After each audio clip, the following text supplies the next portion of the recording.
Has there been one particular content project that you've incorporated into email that you've been really proud of in your time here? We're very lucky to sit on this huge repository of like creative stuff that we've worked on in the past. So for example, this week we're going to send out something that's like Chubbies based Halloween costume ideas.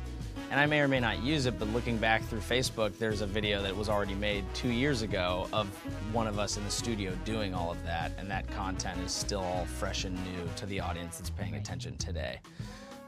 So that's really cool, and even having things like the podcast has been great because we can feature that in the email and get people more engaged with our community when they see that we have something like that, where we also give out, you know, different coupon codes and competitions and things like that. It's nice to have email sit within a larger kind of community and content strategy. So the brand started out really focused on men's short shorts. And now there's kids, there's women's.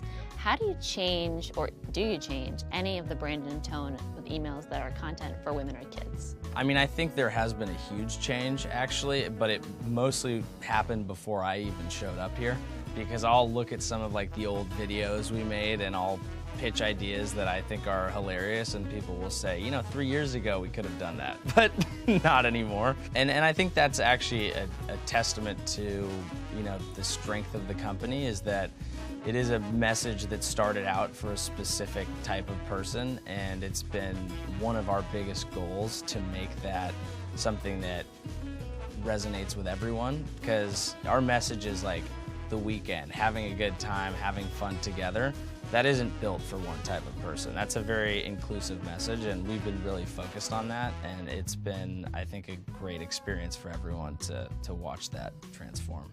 Right now we're getting through the exercise of doing a lot of advertising in like Australia. And it's like, it's hard to not just say crikey constantly and hope that that will land. And I think that's probably not the right thing to do based on how some of those homepages have performed for people coming from Australia. So I think it's like, really you have to have someone that can speak to whatever it is you're doing. And luckily we have a bunch of fun people here who can do that. So do you think somebody from Australia should be coming onto your team? Is Yes, that like how you're going to make exactly that market? what I think we should do. So you're hiring. We luckily have also like a lot of, we have a whole group of brand ambassadors and those male models I mentioned, where we have people from different walks of life that no one on our team does represent. So like we have a bunch of military guys. And when we do something for Veterans Day, I will always hit them up first and say, is this speak to you in like a positive way? Is there anything we're missing here? Is there something else we should be doing? Like, you know, what would be impactful for you? And that's super cool because, you know, those guys are brutally honest with us and say, this is cool or not cool, and here's what I recommend. And we've changed entire campaigns based on what other people think, because we trust that someone who kind of lives that life and is a fan of Chubbies would know what's going to speak to our customers the best.